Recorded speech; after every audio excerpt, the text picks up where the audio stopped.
Janasena party అధ్యక్షులు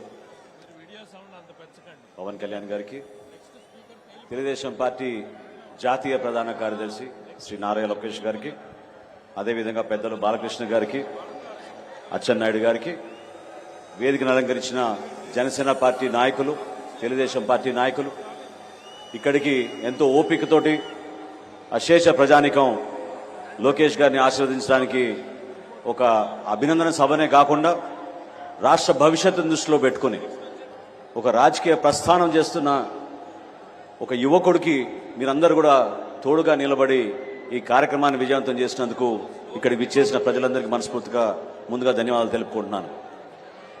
ఇటువంటి సందర్భం చాలా సంవత్సరాల నుంచి రాష్ట్రంలో ఎదుర్కొన్న దాష్టికాలు, విపరీతమైన దౌర్జన్యాల్ని చూస్తూ ప్రజలందరూ కూడా కోరుకున్న విషయం. జనసేన పార్టీ, తెలుగుదేశం పార్టీ కలిస్తే రాబోయే ఎన్నికల్లో ఖచ్చితంగా ఒక అద్భుతమైన పరిపాలన, ఒక మంచి ప్రభుత్వం వస్తుందనే భావనతోటి అనేక మంది ప్రతి సందర్భాల్లో కూడా ఎదురు చూస్తూనే ఉన్నారు. ఈరోజు ఇటువంటి సభలో ఇరు పార్టీల అధ్యక్షులు, మా నాయకులు, ఇంతమంది కార్యకర్తలు ఈ విధంగా హాజరవడం అంటే దీని వెనక చాలా మంది కృషి చేశారు. వారందరికీ మనస్ఫూర్తిగా నేను అభినందనలు తెలుపుతున్నాను. ఎందుకంటే అనేక అవమానాలకు గురయ్యాం, అనుమానాలకు గురయ్యాం, రకరకాలుగా వేధింపులు, కేసులు, ఎక్కడ చూసినా కూడా పార్టీ నాయకత్వం ఎదగకూడదని అన్ని స్థానాల్లో కూడా ఇబ్బంది పెట్టడానికి ఒక ప్రయత్నం చేస్తూనే వచ్చారు. చంద్రబాబు నాయుడు గారి లేదా ప్రత్యేకంగా ఇక్కడ ఏర్పాటు చేయాల్సిన ఉపాధి అవకాశాల గురించి మర్చిపోయి ఈ ప్రభుత్వం ప్రత్యేకంగా అసలు ఏమాత్రం కూడా శ్రద్ధ వహించలేదు. విశాఖపట్నంలో ఐటీ ఎస్సెట్స్ గురించి, అదేవిధంగా అక్కడ ఐటీ ఇండస్ట్రీ తీసుకురావాలని గత ప్రభుత్వంలో చంద్రబాబు నాయుడు గారు, లోకేష్ గారు ఆ రోజున ఏ విధంగా కష్టపడి పనిచేశారో ఈ రోజు విశాఖపట్నం ఏమైపోయిందో మీరందరూ చూస్తూనే ఉన్నారు. స్కిల్ డెవలప్మెంట్ విషయంలో పొరుగు రాష్ట్రం ఒరిస్సా సింగపూర్ యూనివర్సిటీ తోటి భాగస్వాములై ఒక అద్భుతమైన ఒక వరల్డ్ స్కిల్ యూనివర్సిటీ ఏర్పాటు చేయాలని ఒరిస్సా భువనేశ్వర్లో వాళ్ళు నిర్ణయిస్తే మన ముఖ్యమంత్రి 5 సంవత్సరాల నుంచి కథలు చెప్పుకుంటూ తిరుపతిలో 50 ఎకరాలతో స్కిల్ యూనివర్సిటీ ఏర్పాటు చేస్తున్నామని కేవలం ప్రకటనలకే పరిమితం అయ్యారు తప్ప మన యువత కోసం ఎక్కడ కూడా ఆలోచించలేదు. దయచేసి మీరందరూ కూడా, ఇంతమంది వచ్చారు ఈ రోజు ఈ సభకి, ఈ రాష్ట్ర ప్రజలు కూడా ఈ సభని ఖచ్చితంగా టీవీలో చూస్తున్నారు. ఒక్కసారి మీరు ఆలోచించండి, మన భవిష్యత్ ఏమైపోతుంది, ఏ విధంగా ఒక జగన్మోహన్ రెడ్డి వారి ప్రభుత్వం వలన ఎంత నష్టం కలిగింది మన రాష్ట్రానికి, ఎన్ని అద్భుతమైన అవకాశాలు మనం పోగొట్టుకున్నామో దాన్ని మీరు గుర్తుపెట్టుకోండి. ఒక్కసారి మీరు ఆలోచించాల్సింది ఆ ఒక్క ఛాన్స్ అని ఏ రోజైతే మీరు అందరూ స్పందించారో ఆ రోజున ఎంత పొరపాటు జరిగిపోయిందనేది మీరందరూ కూడా గుర్తుపెట్టుకోవాలి. రాష్ట్రాన్ని మనం అద్భుతంగా ముందుకు తీసుకెళ్లాలి. రాబోయే రోజుల్లో సంక్రాంతి లోపు తప్పకుండా ఇరు పార్టీలు కలిసి ఒక చక్కటి మేనిఫెస్టో తయారు చేసి ఏ విధంగా తెలుగుదేశం పార్టీ నుంచి సూపర్ 6 ఏర్పాటు చేశారో, గతంలోనే జనసేన పార్టీ నుంచి ఒక అద్భుతమైన ఆలోచనతోటి షణ్ముఖ వ్యూహం అని ఆ రోజు పవన్ కళ్యాణ్ గారు ఆవిష్కరించారో దాన్ని ప్రజల్లో తీసుకెళ్ళడానికి మన కార్యకర్తలు, నాయకులందరూ కూడా సిద్ధం అవ్వాలి.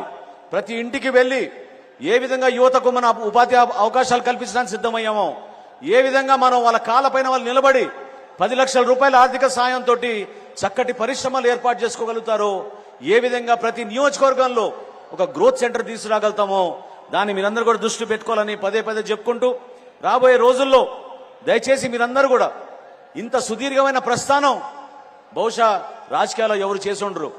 చంద్రబాబు నాయుడు గారు పడిన కష్టాలు, ఆయన ఎదుర్కొన్న సమస్యలు, ఆయనకున్న అనుభవాన్ని పవన్ కళ్యాణ్ గారి ఈ కొత్త ఉత్తేజాన్ని, ఈ నాయకత్వాన్ని కూడా కలుపుకుని రాష్ట్రానికి మంచి రోజులు తీసుకురావాలి. ఖచ్చితంగా ఒక అద్భుతమైన ప్రభుత్వాన్ని మనం స్థాపించబోతున్నాం. రాష్ట్ర ప్రజలకి ఓ చక్కటి సంకేతం ఈ రోజు ఈ ఉభయ పార్టీలు కలిసి ఇంత అద్భుతమైన కార్యక్రమంలో మనం పాల్గొనడం ఒక గొప్ప కార్యక్రమంగా మనం భావించడమే కాకుండా మరొక్కసారి లోకేష్ గారిని ఆయన ఈ 3000 కిలోమీటర్ల పాదయాత్రలో 262 రోజులు ఆయన చేసిన ఈ ప్రస్థానంలో ఎన్నో లక్షల మంది కలిశారు. ఎంతో ఓపికగా ఆయన చేశారు. మీకు వచ్చిన నాలెడ్జ్ని, విజ్డమ్ని ఖచ్చితంగా రాబోయే రోజుల్లో మన రాష్ట్రంలో మన ప్రజలకి అంకిత భావంతో మీరు పనిచేస్తారని, భవిష్యత్తులో జనసేన పార్టీ, తెలుగుదేశం పార్టీ కలిసి ఒక అద్భుతమైన ప్రభుత్వాన్ని ఏర్పాటు చేసి ప్రజలకి అంకిత భావంతో పనిచేస్తామని ఈ సందర్భంగా మరొకసారి మీ అందరికీ తెలుపుకుంటూ, జనసేన పార్టీ తరఫున ఏ విధంగా తెలుగుదేశం పార్టీకి అండగా నిలబడ్డామో రాబోయే రోజుల్లో కూడా అదే విధంగా మనందరం కలిసి పనిచేసుకుని ప్రతి నియోజకవర్గంలో, ప్రతి మండలంలో, ప్రతి జిల్లాలో కూడా మన నాయకత్వాన్ని మనం పెంచుకునే విధంగా, ఈ ప్రభుత్వాన్ని ఇంటికి పంపించే విధంగా మీరందరూ కూడా కృషి చేస్తారని కోరుకుంటూ, ఇంత చక్కటి అవకాశం కల్పించినందుకు ప్రతి ఒక్కరికి మనస్ఫూర్తిగా నేను అభినందిస్తూ, ఈ కలయిక రాష్ట్ర భవిష్యత్తుని దృష్టిలో పెట్టుకుని చేసిన కలయిక, దాన్ని మీరందరూ కూడా ఆశీర్వదిస్తారని, రాబోయే రోజుల్లో తెలుగుదేశం పార్టీ జనసేన పార్టీ ఐక్యత ఖచ్చితంగా వర్ధిల్లాలని చెప్పి మనస్ఫూర్తిగా కోరుకుంటూ సెలవు తీసుకుంటున్నాను. ధన్యవాదాలు శ్రీ మనోహర్ గారు. ఇప్పుడు తెలుగుదేశం పార్టీ ఆంధ్రప్రదేశ్ రాష్ట్ర అధ్యక్షులు, నిరంతర శ్రామికుడు, ఆయన కంచు కంఠంతో అధికార పార్టీ నాయకుల గుండెల్లో రైళ్లు పరిగెత్తిస్తున్న శ్రీ కింజరపు అచ్చెన్నాయుడు గారిని మాట్లాడవలసిందిగా కోరుతూ ఉన్నా. శ్రీ అచ్చెన్నాయుడు గారు.